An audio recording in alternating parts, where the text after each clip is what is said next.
Hello बच्चों। तो आज हमारा साइंस का टॉपिक है फूड प्रिजर्वेशन। प्रिजर्वेशन का मतलब होता है फूड को इस तरीके से रखना कि वो काफ़ी टाइम तक चले। ठीक है, ख़राब ना हो फूड। आपने देखा होगा जैसे अगर 1 या 2 दिन सब्जी फ्रिज से बाहर रखी रहे बनी हुई तो उसमें से एक स्मेल आने लगती है, रॉटन स्मेल्स। ठीक है, यानी कि गंदी एकदम सड़ने वाली बदबू आने लगती है। तो उस चीज़ को बोलते हैं खाने का ख़राब होना, स्पॉइलिंग ऑफ फूड। और जो टेक्निक, जो तरीका फूड को स्पॉइल होने से बचाए उसे हम बोलते हैं फूड प्रिजर्वेशन। ठीक है, a technique is use to prevent food from spoiling. Food को प्रिवेंट करती है स्पॉइल होने से। जैसे हम घर में एग्जांपल देखते हैं, आपकी मम्मी अचार डाल के रखती है। अगर हम नींबू को ऐसे ही रखें काट के तो क्या होगा, आप करके देखना, नींबू कुछ दिनों बाद सूखने लगेगा, सड़ने लगेगा और ब्राउन ब्राउन होके वो एकदम ख़राब हो जाएगा। तो इसीलिए उसको कुछ इस तरीके से रखा जाता है कि वो ख़राब ना हो। जैसे अचार डाल के, नींबू का अचार हो गया, आम का अचार हो गया। सेकंड है जैम। जैसे आप लोग अपने खाने के साथ कई बार जैम लेते हो, स्कूल में भी आप लोग लेकर आते हो। Dry fruits etcetera. अब हमें फूड प्रिजर्वेशन की ज़रूरत ही क्यों है, तो आइए अब हम आगे पढ़ते हैं फूड प्रिजर्वेशन की इम्पोर्टेंस। फूड प्रिजर्वेशन की इम्पोर्टेंस के लिए सबसे फर्स्ट पॉइंट है हमारे पास prevention from spoilage of food. अभी हमने पढ़ा कि वो खाने को सड़ने से बचाती है, इसलिए हमें बचाती है, इसलिए हमें प्रिजर्वेशन की ज़रूरत पड़ती है। Second, increase life of food. जब वो उसको सड़ने से बचाती है तो यानी कि वो उसकी लाइफ को बढ़ा रही है। ठीक है, अगर हम इन तरीक़ों में से कोई भी तरीका यूज़ करके, जो प्रिजर्वेशन के मेथड्स होते हैं अभी हम आगे पढ़ेंगे, उनमें से कोई भी तरीका यूज़ करके हम खाने की लाइफ को बढ़ा सकते हैं और उसे लंबे समय तक सही रख सकते हैं। थर्ड है हमारा making the seasonal food available through out the year. अच्छा, कुछ फूड, खाने की चीज़ें ऐसी होती हैं जो हमें पर्टिकुलर मौसम में ही मिलती हैं, जैसे आम। अब जिस मौसम में हमें आम भी मिलती है तो उसी मौसम में हम एक साथ लेकर उसका अचार डाल देते हैं ताकि हम पूरे साल आराम से खा सकें, क्योंकि वो हमें कुछ टाइम बाद नहीं मिलती। अब मान लो हमारा उसको खाने का मन करे तो हम क्या करें, तो हम उसका अचार डाल के रख लेते हैं ताकि हम उसको 12 महीने आराम से खा सकें। फोर्थ है इसमें adding variety to the diet.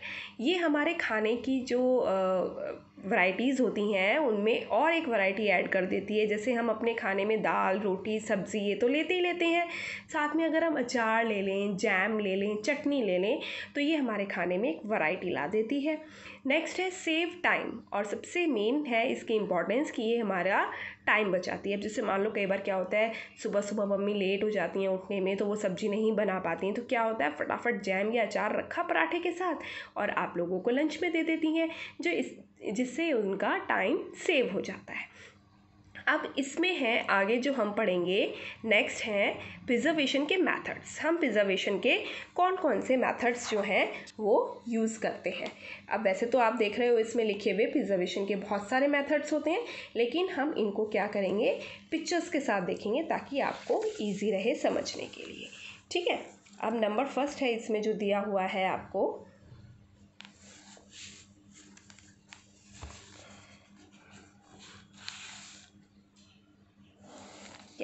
Number first इसमें दिया हुआ है आपको कैनिंग। इस प्रिजर्वेशन के मेथड को बोलते हैं हम कैनिंग, CANNING, कैनिंग। इसमें क्या होता है, हम फूड को कैन के अंदर रख देते हैं ताकि वो सेफ़ रहे कई टाइम तक।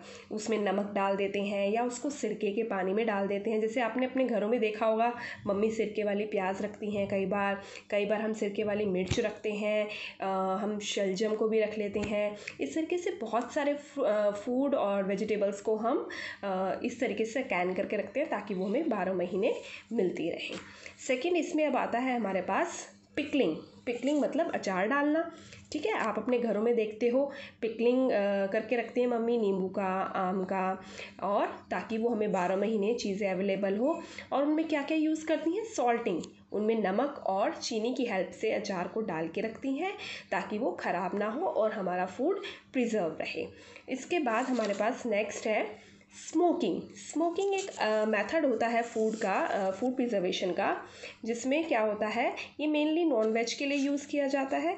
इसमें हम उनको स्मोक यानी कि धुएं में आधा पका के रख देते हैं, जिससे वो काफ़ी टाइम तक चल जाता है। बाद में उसको थोड़ा सा पका के और वो खाने के लिए तैयार हो जाता है।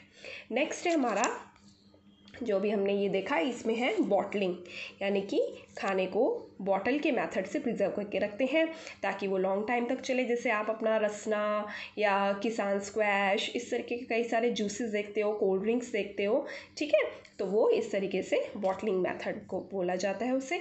ये है हमारा रेफ्रिजरेटिंग मेथड यानी कि जैसे आपके घर में भी फ्रिज होता है, हम फ्रिज में रखते हैं तो खाना काफ़ी टाइम तक चलता है, तो ये वही मेथड है, ठीक है।